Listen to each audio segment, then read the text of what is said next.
And welcome back, everyone. Welcome back to another week, another edition here of the Sparkling Tuna Cup, the STC, week number 99. I'm, of course, just VIP. With you, I'm joined by these amazing players, by the people in chat, and by my plushies as well. Welcome, one and all, to the beginning of the off-season. This is the first week, the very first week that marks the beginning of the off-season of EWC.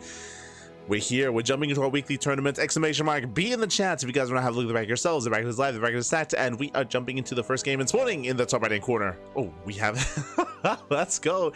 In the top right hand corner, we have our red Protoss player, the red Protoss himself from the land of Germany. He was random, by the way, he was random rolling and landing on Protoss for streamer zone. It is Jumy. And spawning in the bottom left hand corner, we have as opponent, we have the Ukrainian random player, the Ukrainian random landing on Zerg, representing Hokago T team. It is HackErIsTop. And if you're in the chat, you know what time it is. It is Gamba time. Predictions are open. Place your bets on who you think will claim the series. Best of luck in the chat. Let's jump into our best of 3, into our ZVP. Now, the two players did actually let each other what race they landed on.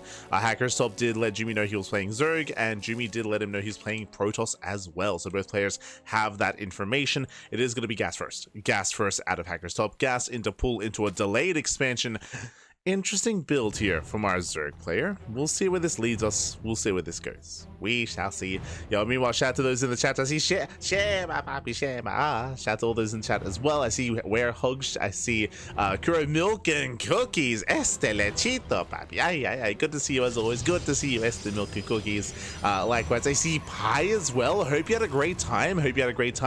Over in Krakow, over in the FEL, the Fusion Esports League Polish LAN tournament. I hope you had a great time. Likewise, shout out to, I see Prada in chat as well. I hope you have Hydras hydrated this morning. Yes, I will hydrate all of my Hydras as links are moving out. Now, as a reminder, remember, it was gas first. So really early link speed here out of HackErIsTop. And what is more interesting is that we are not pulling out. You can see here, we're not pulling out of gas, so we're staying in the gas, which means either a Baneling Nest or a Roach Warren. And we have the answer, Bane Bust. Okay, so it's going to be a 2 base all in, or 1 base all in, really. 1 base all in, Bane Bust. There is a natural base, there's a hatchery here on the right hand side, but HackErIsTop has no intention of drawing. No intention. We're going for the bust instead. Meanwhile, Jumy across the map. Scouts. Wow, big scout here for Jumy. Jumy goes in, he sees everything. He sees gas income, he sees the Baneling Nest, he sees everything. And I don't see this working, to be honest. Lings move out across the map, but the initial Zealot's already out. Zealot's out, Adept is out, Shield Battery is on the way, and the Oracle is on the horizon. The Oracle is all it takes to defend against this all-in, and he just has such a heads up. Is the problem here. Jumy has such a heads up as to what's going on.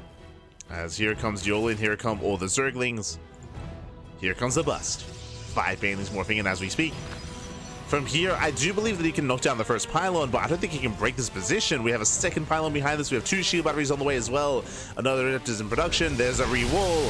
First pylon goes down, but everything still stays powered. Yeah, everything stays powered. Shield battery keeps the Zealot alive, and there's no breaking this. Yeah, there's no breaking this position. The Oracle's on the way. When the Oracle pops out, there's going to be nothing here to break this position. And now we're joining. Yeah, now HackErIsTop is joining, and these are late workers for HackErIsTop. Ay. Yeah, late workers, late saturation. Back at home, we do see Jumy just saturating, just chilling, saturating his bases, building up his probes, going for a Robo follow-up. With a Robo, he can go into a Twilight Council, he can go into Drop Play, he can go into Archons. We'll see where he takes us. For now, Robo typically, in my mind, is going to be for a Twilight Council into like an Archon drop. Otherwise, could just go for more Adepts across the map. We'll see. We'll see where Jumy takes us. As the Oracle does move out. Same time, we have Lings here on the right hand side threatening a dive. Yep, there's that Twilight Council. As I mentioned, Robo Opener in my mind screams Archon drop. So Twilight Council into Temple Archives, into High Templar, into Archon production, alongside that War Prison. Meanwhile, ooh, the first Oracle does overextend. A bit of miscontrol here at the Jumy. Yeah, a bit of miscontrol. It's going to be a 4:18 minutes lair timing. Interesting. Cybercore is under fire. Warp Gates will barely finish up in time. But the Cybercore is going to get picked up. Okay. Because the Cybercore. Twilight Council is done. At the same time, 2 Adepts. Ooh, they get across the map. Drone's going to be falling. Getting 7 drone kills already. Yeah, 7, 8 drones going down. Aye, brutal damage. There are no queens back at home. Here we go. We have a second bus coming. Here's that prism. Yep, there's that Temple Archives. If you remember, we spoke about the Archon drop. There it is. So the Archon drop is soon to be upon us. But last Jumy needs more time. Oh, shield batteries exposed. The battery's going to go down. The wall is open. Yeah, the wall is open. Lings, they flood in. Lings, they flood into the main. And HackErIsTop, I don't know if he can really get much done here. Yeah, nice pro pull. Does pull away. Does pull away. That's 6 probes going down. 7 probe kills even, not bad. But what scares me is this, the Archons. Here comes a Prism, soon to be High Templar. There it is, 3 High Templar. We're still missing one more. Missing another High Templar here, as there's only 3 gates. That's why. There's only 3 gateways. Here comes the first Archon. And Jumy can only warp in 3 units at a time. Another probe goes down. Where is that second Archon? As warp-ins are available. There we go. So delayed Archon drop, and what do we have to defend? No queens, no drones, no queens. No queens, no lings is what I meant to say. We're going 2 base Hydra, but there is nothing to defend. There's a handful of lings in production as we speak, but these Archons, they can wreak havoc. They can wreak havoc. They can overwhelm. There is no answer to the Archons as they make their way into the mineral line, and there's nothing to defend. There's 6 Zerglings. And they're not going to do much. Yeah, the voids are being pulled. GG gets called, and Jumy will take game number 1. GG. Whew. GG well played. Jumy, he will take a lead in the series, and we'll see if the trend does continue. We'll see if HackErIsTop can bounce back. Bearing in mind that game 1, they both played random. Game 2, we'll see. We'll see what they do decide to play. Again, when it comes to the first game, unfortunately, HackErIsTop got scattered, right? Everything was seen. Jumy, he saw everything. He saw the gas. He saw the early gas. He saw the early pool. He saw the Bailey nest as well. He saw everything he needed to. So, really strong response out of Jumy. I will say that I am impressed that despite that, HackErIsTop still got in. He still broke into the base, but didn't get much done. He killed 10 probes, but that was after the fact. That was after an extended period of time where the workers already paid for themselves. And again, there was no answer to the counter Archon drop. GG. GG well played with that. We're now getting into game number 2. Just catching up in the chat. We had a very fun time. Well made event. Indy's face kept covering the player supply. Oh, was because the screen was so low. Right. So for those who are curious, for the main event, the casters were on the stage. Was the screen behind them, or were they casting with face cam? No shot. God damn it, Indy. Regardless, here we go. We're getting into the next game, and spawning in the bottom hand corner of Persephone, we have the German, typically Protoss, but now Zerg player. Remember, he's random. He does land on Zerg, representing Streamer Zone. It is Jumy. Let's go. And spawning in the top left-hand corner, we have the Ukrainian random player landing on Terran. It is HackErIsTop.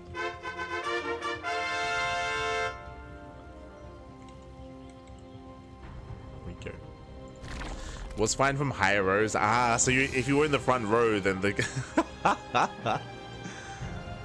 oh no, not like this.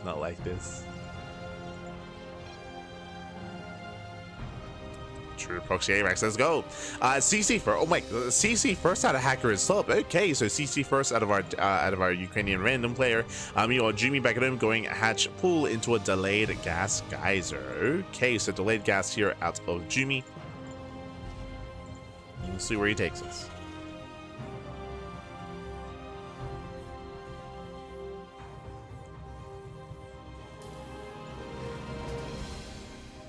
Try the front from the beginning. I can't see it. Oh no.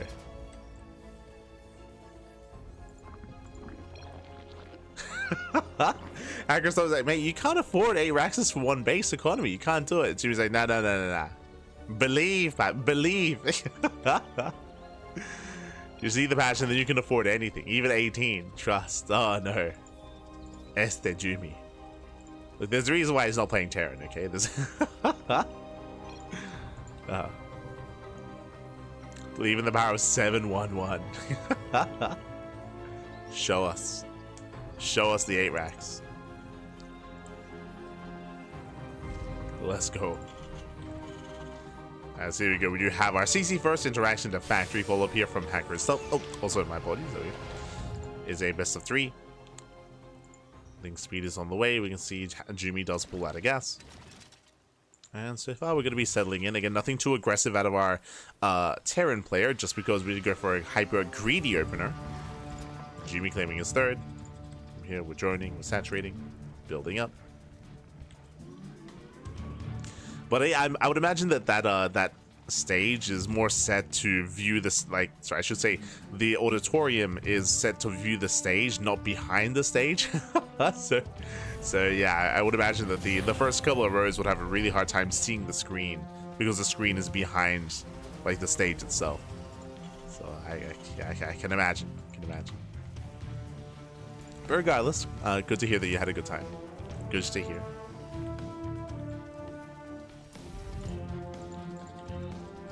Oh my god, as we hold on. As we are faking stim. Okay, so we have fake stim here out of HackErIsTop, and he's going double starport into, I would imagine, 2-port Banshee. So 2-port Mass Banshee here out of HackErIsTop. He should be canceling this upgrade, preserving that gas, and getting into those Banshees, getting into those tech labs. So here we go. Cheeky build here by HackErIsTop. Fusion Core? Are we going for BC? Are we going 2-port BC? There it is. Fusion Core is on the way. 2-port BC, not 2-port Mass Banshee. Okay. So Battlecruiser is going to be on the way. Once again, this upgrade should be cancelled, and hopefully HackErIsTop does not let it finish. Meanwhile, Jumy's ready. Jumy, he's joining up. Jumy, he does have an overload here on the right-hand side. He does see the early tank. And we'll see if Jumy does go further in. We'll see if he does scout the main. Worst unit in the game. Oh no.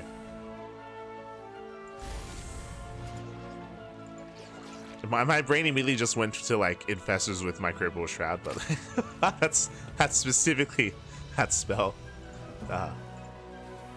He's gonna get Master Reaper. Kappa. Here come the Overlords. Once again, we do cancel restart Concussive Shell. Jumy coming in for the scout, and the scout is gonna be denied. He will not see anything. He sees the eBay, but that's all he sees. He does not get further back in. BCs are amassing as we speak, and Jumy is in trouble here. Now, I will also say that the lair... Okay, the lair's about to finish. Lair's about to complete, so he should morph in an Overseer. There should be an Overseer morph in, and then with that, he can see everything.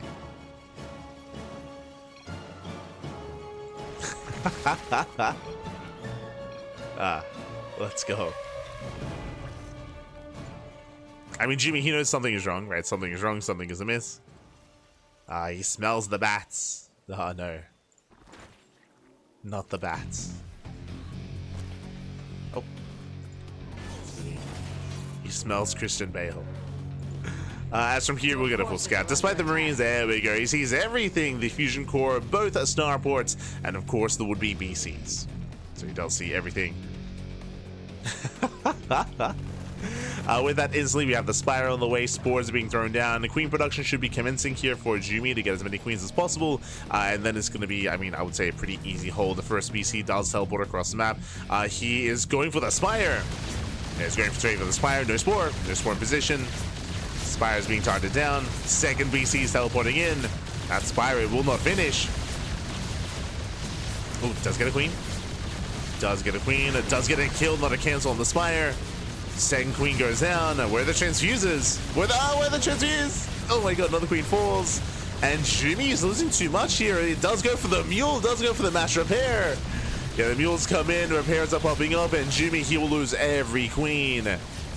Oh my god. Queens are going down. Oh no, he can't repair. He cannot repair. And the final BC is going to go down. Yeah, it's going to go down. The Spore repositions. Massive pig on 2 BCs full. How many queens did he kill? 7. He killed 7 queens. And he almost got away with it. But the SimCity that was working against him, the Mules could not repair. And with that, Jumy holds. Jumy, he does hold on. Spire is almost done. Now, what's important here is that... Yeah, HackErIsTop, he did have some miscontrol, and unfortunately, that was all that he had, right? There's no like Hellion run by, there's no Hellion follow up, there's nothing else on the ground, there's only one factory, one Rax, there's only one tank, like there's nothing else to go across the map to harass. It's only purely BC, so Jumy can freely make Corruptors from here. Does scan, does spot a straight base. Again, initially HackErIsTop, he was trading well for himself. He killed 7 queens, but again, he stuck around a little bit too long. The mules they couldn't repair. Another queen. Takes out another queen. And another. The last he teleported, so teleports on cooldown. Takes down all 4 queens, but he will go down to the Corruptors. Corruptors will kill. You see HackErIsTop attempting to expand, going into mass racks. He's getting into a 7 rack setup. Trying to go into bio. Stim is done. True. Stim is complete. Now getting into combat shields. But Jumy's looking quite comfortable. Yes, Jumy lost a lot of queens, but he, for the most part, preserved the economy. And from here, he can start to drone up, start to saturate. Get up to 70 worker counts. I say 70, getting up to 80 drones. Now he can focus on his Lingbane. On Lingbane Corruptor. Checking his vision. Yep, he has a changeling he sees. He has a changeling in the main base. He sees all the Raxes. He knows. He is aware.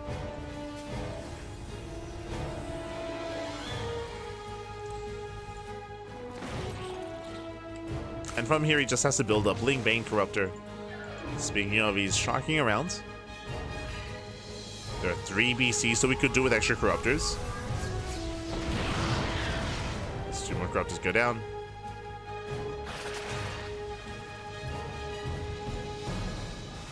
If he's not careful, he will lose all these Corruptors, actually. Another Corruptor falls. That's 3 Corruptors falling. Getting another. 2 Corruptors left. So Jumy has to rebuild his Corruptors. Likewise, double expanding. He's on 80 workers, so his economy is as it should be, or it's solid.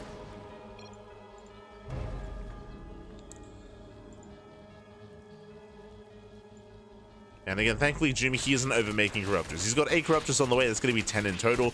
That is more than enough. Like 10 Corruptors, that should be fine. Again, it's all about that Lingbane. To make sure he is safe.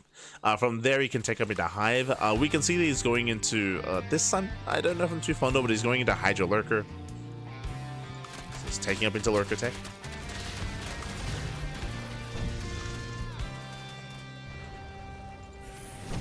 I mean, it'll still work, for sure. Just a little bit more gas intensive. Typically, it's kind of difficult to invest this heavily into gas-based units, referring to Corruptors and Hydras and Infestors. Sorry, and Lurkers, I meant to say. He's getting there.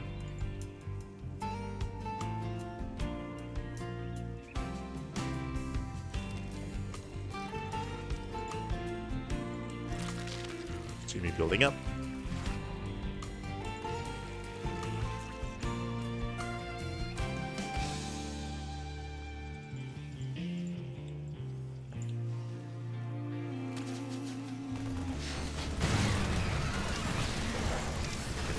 Fire.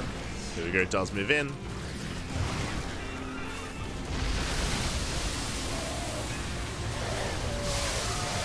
Likewise, takes out the base, takes down the mineral line.